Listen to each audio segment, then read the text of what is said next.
30편 1절부터 12절까지의 말씀을 중심으로 하여서 교만에서 겸손으로라고 하는 제목으로 하나님의 말씀을 전하도록 하겠습니다.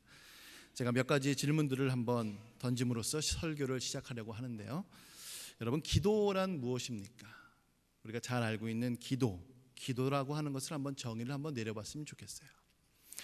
기도라고 하는 것은 하나님께서 약속하신 것을 따라서 우리는 기도하는 것, 간구하는 것이다 라고 정의를 내릴 수가 있겠습니다. 그러나 우리가 자주 하는 오해 혹은 실수 중에 하나가 무엇이냐면 내 개인적인 것에만 국한시켜서 구할 경우가 너무나도 많은 것입니다.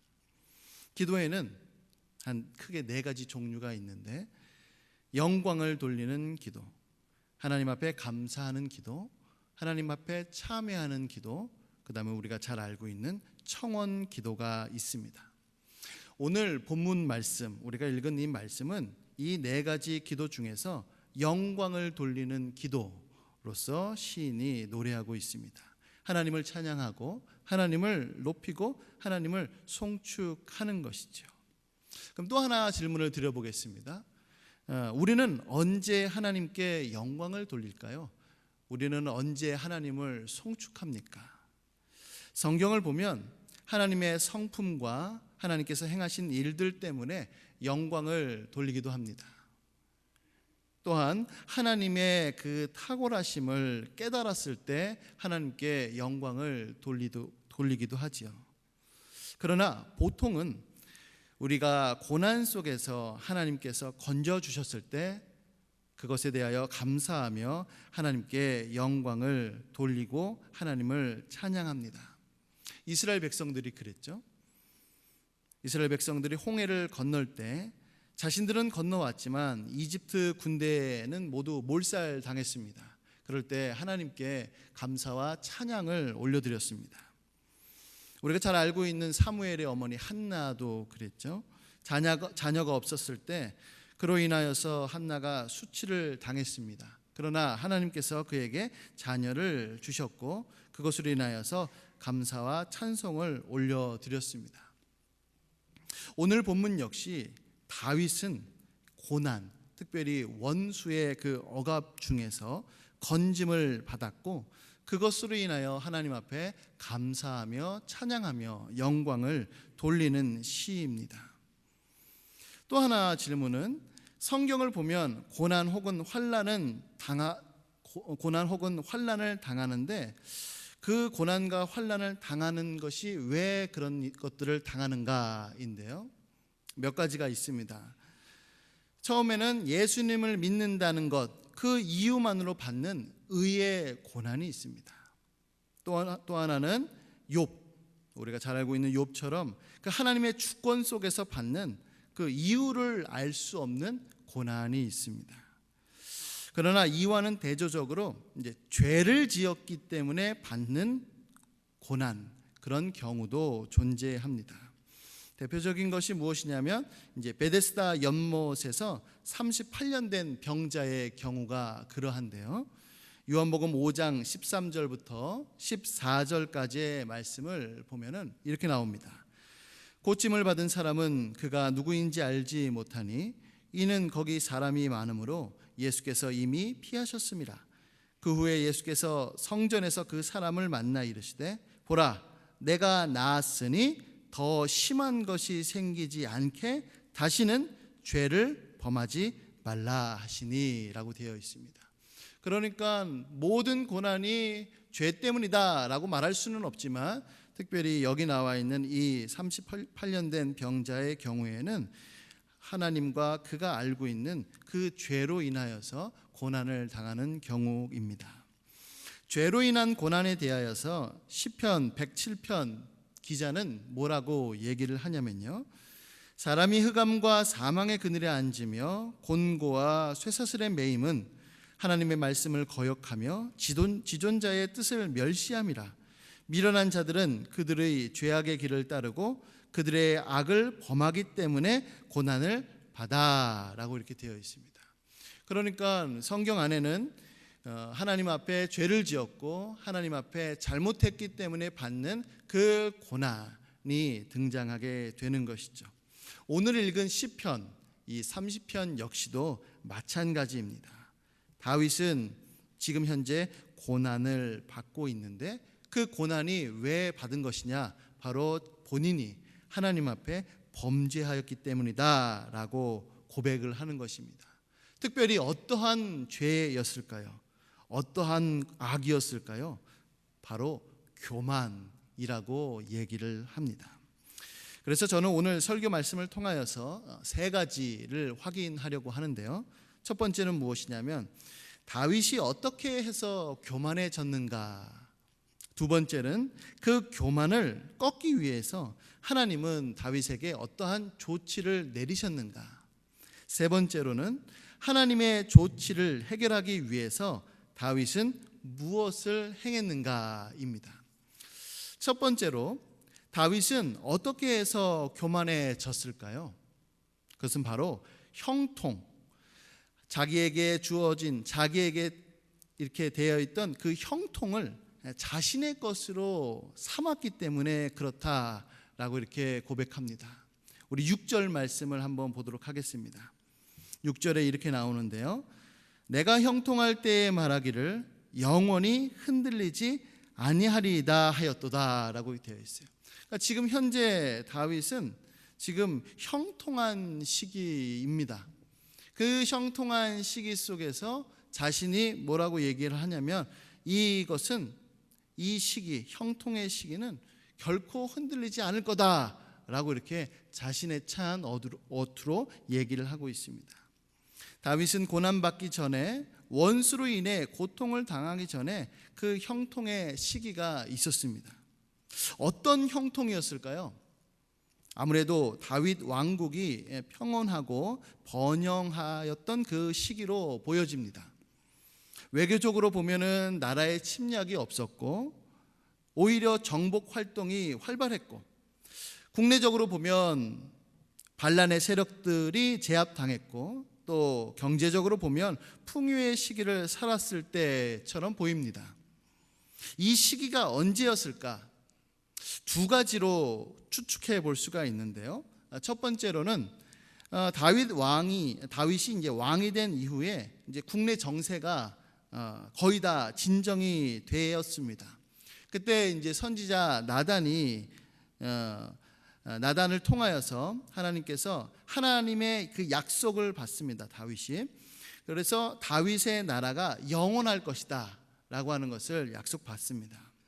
그러나 이 일이 있고 난 얼마 후에 우리가 잘 알고 있는 밧세바 사건이 나타나고 압살롬의 반란으로 다윗이 고난을 받게 됩니다. 이것이 첫 번째 경우고요. 두 번째는 무엇이냐면 압살롬의 반란과 그 이후에 세바의 반역이 진압됩니다. 그리고 블레셋과의 승리 이후에 평화가 찾아오지요. 그러나 이 평화 이후에 다윗은 인구조사라고 하는 죄를 저지릅니다. 그러자 전염병이 만연했습니다. 그래서 그가 받는 그 형통함 때문에 교만해서 다시 고난을 받는 그런 경우가 첫 번째 경우와 두 번째 경우가 있는데 사실 그 시편 내용만으로 봤을 때는 정확하게 언제다라고 하는 것을 알 수는 없습니다. 그럼에도 불구하고 분명히 이 시인의 상황 속에서는 다윗의 나라가 형통했을 그때였던 것은 분명해 보입니다. 그러나 문제는 무엇이었냐면 이 형통의 시기에, 승리의 시기에, 이를테면 잘 나가던 그 시기에 교만이 찾아왔다, 이렇게 얘기를 하는 것입니다. 그가 형통을 경험하자 그 형통이, 자기가 갖는 그 승리가 계속될 것이다 라고 하면서 그 자신감이 넘치는 확신, 그 자신감이 화근이 되었습니다. 만약 하나님의 은혜로 이 형통이 계속될 것이라고 그가 생각했다면은 그것이 자신감이 아니라 아마 하나님 앞에 기도했을 것입니다. 이 형통이 계속될 수 있도록 도와달라고 하나님 앞에 간구했을 것이에요. 왜냐하면 미래의 일은 내 자신이 확신할 수가 없기 때문에 그렇습니다. 다윗은 자신의 나라가 영원할 것이라는 하나님의 약속을 받은 후에 어떻게 반응했는지를 보면 알 수가 있는데요. 사무엘하 7장 27절에 이렇게 나옵니다. 우리 한번 같이 읽어볼까요? 시작. 만군의 여호와 이스라엘의 하나님이여, 주의 종의 귀를 여시고 이르시기를 내가 너를 위하여 집을 세우리라 하셨으므로 주의 종이 이 기도로 주께 간구할 마음이 생겼나이다 라고 되어 있습니다. 그러니까 하나님께서 내 집을 견고히 영원히 세우겠다라고 약속하셨어요. 그러면 그 말씀이 있으면은 그렇게 되나 보다 그렇게 생각하고 끝나는 것이 아니라 다윗은 이 말씀을 가지고 기도할 마음이 생겼던 것입니다. 이것이 굉장히 자연스럽고 우리의 신앙이 건강하다라고 하는 증거입니다. 그러나 다윗은 지금 현재 이것과는 대조적으로 자신에게 형통이, 자신에게 승리가 다가오자 이 승리를 주신 하나님 앞에 감사하며 주님, 이 형통이 지속될 수 있도록 도와주소서라고 기도한 것이 아니라 이 형통이 계속될 것이다 라고 하면서 과신했던 것입니다. 이것으로 미뤄 보아서 다윗은 하나님께 지금 전적으로 의존하기보다는 스스로의 그 자신감에 도취된 것이죠. 바로 교만하게 된 것입니다. 이 고백을 믿음 안에 있는 확신으로 보지 않고 죄악으로 보는 또 다른 근거는 무엇이냐면 우리 30편 4절 말씀에 보면 이렇게 나오죠. 5절입니다. 그의 노염은 잠깐이요 라고 되어 있죠. 그 다음에 6절에 보면은 주의 얼굴을 가리심에 라고 이렇게 되어 있습니다. 그래서 이런 것들을 보면서 하나님의 노염이 있었구나, 하나님께서 얼굴을 가리셨구나 라고 하는 것을 알 수가 있습니다. 참 이 본문 말씀만큼 인간이 얼마나 배은망덕하고 그 죄악의 뿌리가 얼마나 깊은지 알려주는 본문 말씀도 없습니다.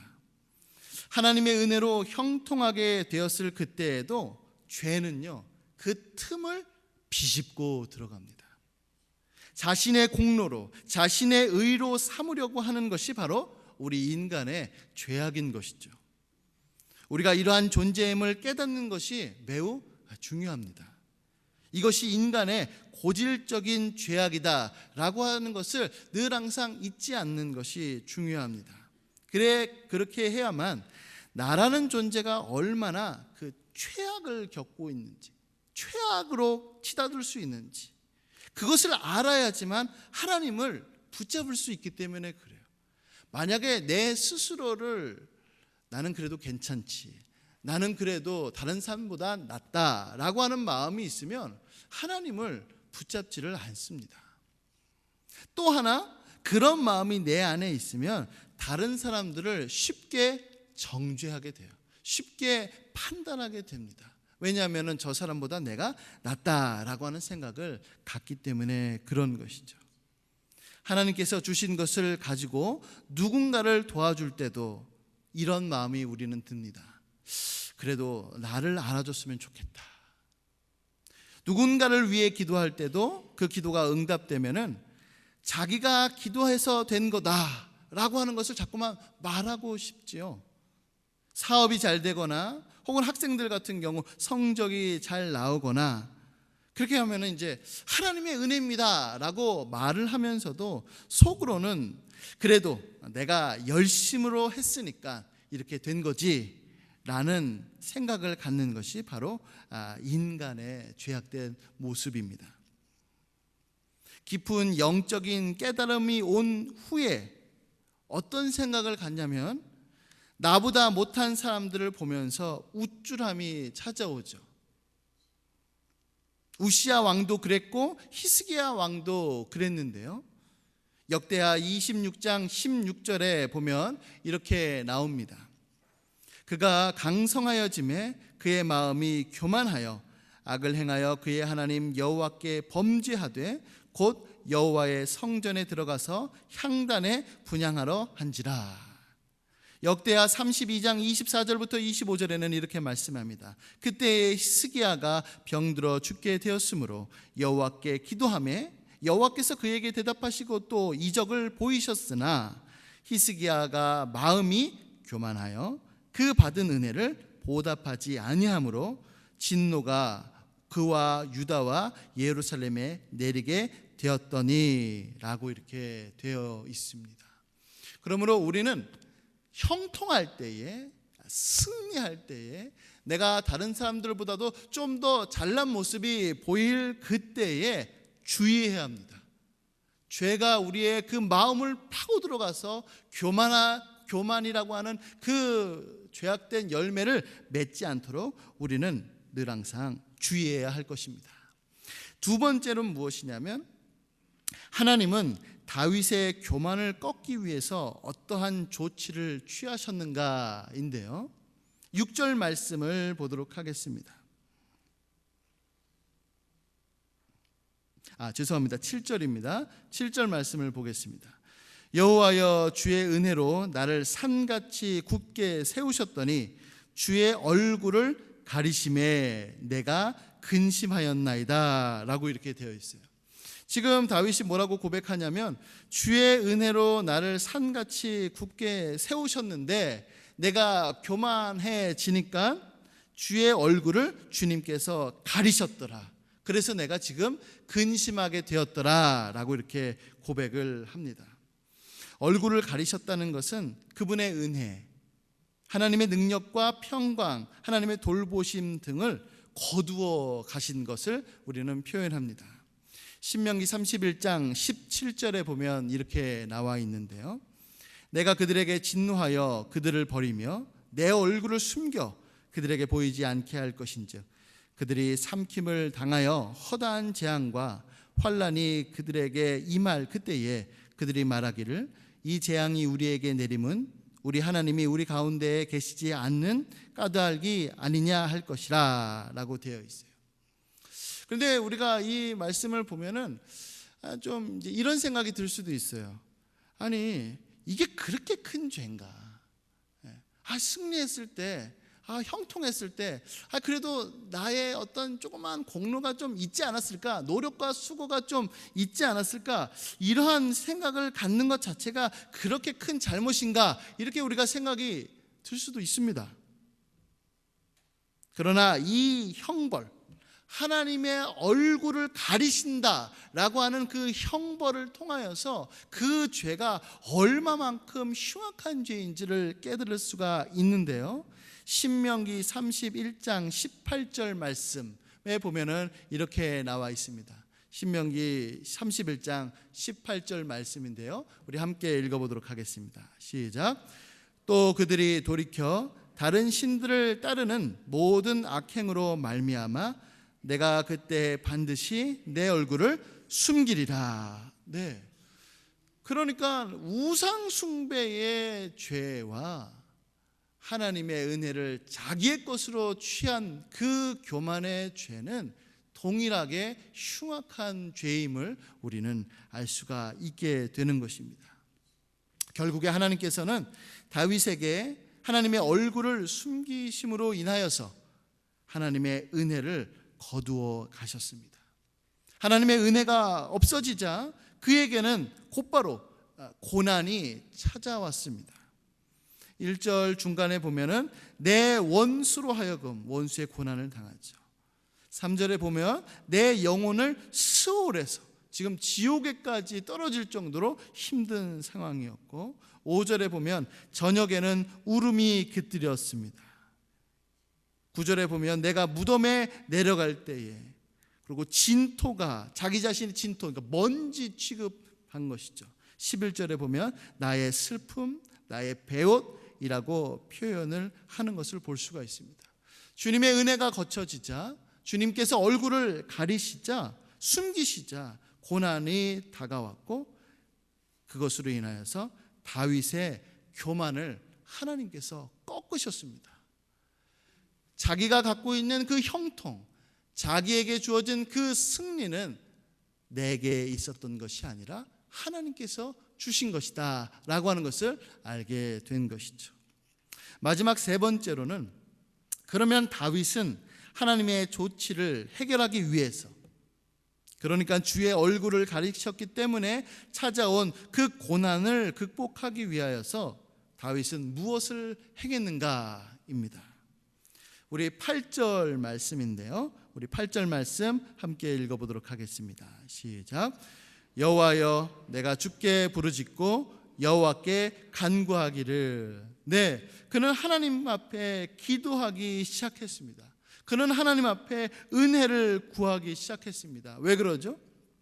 다윗은 하나님께서 얼굴을 가리시는 그 순간 고난이 닥쳐왔다는 것을 깨달았기 때문에 그렇습니다. 지금 누리는 그 형통이 자신의 능력이 아니라 하나님의 은혜임을 깨달았기 때문에 그랬습니다. 7절 말씀을 보시죠. 7절에 이렇게 나옵니다. 여호와여, 주의 은혜로 나를 산같이 굳게 세우셨더니 라고 말이죠. 교만한 마음을 버리고 겸손하게 하나님의 은혜를 지금 구하고 있는 것입니다. 은혜를 구한다는 것은 하나님의 얼굴을 구하는 것과 동일하다 말씀을 드렸습니다. 민수기 6장 25절에 이렇게 나옵니다. 여호와는 그의 얼굴을 내게 비추사 은혜 베푸시기를 원하며. 여기서 하나 궁금한 점이 있는 거죠. 무엇이 궁금하냐면, 왜 하나님께서는 하나님의 얼굴을 우리로 하여금 가리실까? 우리에게 가리실까? 이것이 궁금해요. 이 존 오웬이라고 하는 유명한 청교도 목사님은 이렇게 얘기를 했습니다. 주께서 그런 일을 하시는 것은, 그러니까 얼굴을 숨기시는 것은 탁월한 방식으로 우리를 자극하사 당신을 부지런히 찾고 탐사하도록 하기 위함입니다 라고 말이죠. 여기는 하나님의 귀한 섭리가 있습니다. 하나님의 얼굴을 가리셨어요. 그 가리심을 통하여서 우리는 하나님을 더욱더 찾게 됐습니다. 하나님을 더욱더 구하게 됐어요. 하나님이 우리의 눈앞에 보이지 않자 우리는 하나님께 더욱더 매달리는 사람들이 되었습니다. 이것이 바로 하나님의 탁월하신 방식이다. 지금 존 오웬 목사님이 그렇게 얘기를 하고 있는 것이죠. 호세아서 5장 15절 말씀에는 이렇게 나와 있습니다. 그들이 그 죄를 뉘우치고 내 얼굴을 구하기까지 내가 내 곳으로 돌아가리라. 그들이 고난받을 때에 나를 간절히 구하리라 라고 말이죠. 고난은 형벌임과 동시에 하나님을 찾게 하는 하나님의 지혜임을 우리는 확인할 수가 있습니다. 주께서 우리에게 고난을 주심은 주님의 얼굴을 찾으라 라고 하는 메시지가 되는 것이죠. 결국 다윗은 기도하였고 겸손히 주님의 은혜를 구했으며 다시금 형통하게 되었습니다. 11절 말씀을 보니까 이렇게 나옵니다. 주께서 나의 슬픔이 변하여 내게 춤이 되게 하시며 나의 베옷을 벗기고 기쁨으로 띄우셨나이다. 그리고 그 은혜를 인하여서 하나님 앞에 감사의 찬송을 올려드리는데요. 12절 보니까 이는 잠잠하지 아니하고 내 영광으로 주를 찬송하게 하심이니 여호와 나의 하나님이여 내가 주께 영원히 감사하리다 라고 이렇게 고백하며 시인을 마치고 있습니다. 우리가 잘 알고 있는 종교개혁자 마틴 루터가 노년에 창세기를 11년 동안 강의를 합니다. 그가 죽기 한 8개월 전쯤에 이 창세기를 11년 동안 강의한 그 내용을 주석으로 발간하게 됩니다. 그러면서 그가 창세기 15장을 주애하면서 시편 30편 말씀, 오늘 읽은 이 말씀을 인용하죠. 인용하면서 뭐라고 얘기를 하냐면 이 시편 30편 말씀이야말로 신자의 삶에 있어서 전형적인 유형이다라고 이렇게 얘기를 합니다. 그러니까 형통했어요. 승리가 있었습니다. 그러나 그 형통이 자기 것인 양 교만에 빠지게 됐어요. 교만이 빠지게 되자 하나님께서 얼굴을 가리시자 고난이, 위기가, 침체가 찾아왔습니다. 그러자 두려움과 슬픔과 그 의심 속에서 간구하게 되고 하나님께서는 다시 은혜를 베푸셔서 형통하게 되는 것이죠. 이와 같은 것이 바로 성도들의 전형적인 유형, 전형적인 패턴으로서 우리에게 다가온다 이렇게 얘기를 합니다. 루터가 이런 얘기를 했어요. 청년기 때는 보통은 이제 혈기가 있어가지고 10계명 중에서 5계명부터 10계명을 저지르게 되더라 이거죠. 5계명부터 10계명. 근데 이제 본인이 노년이 되니까 이제 힘이 없어요.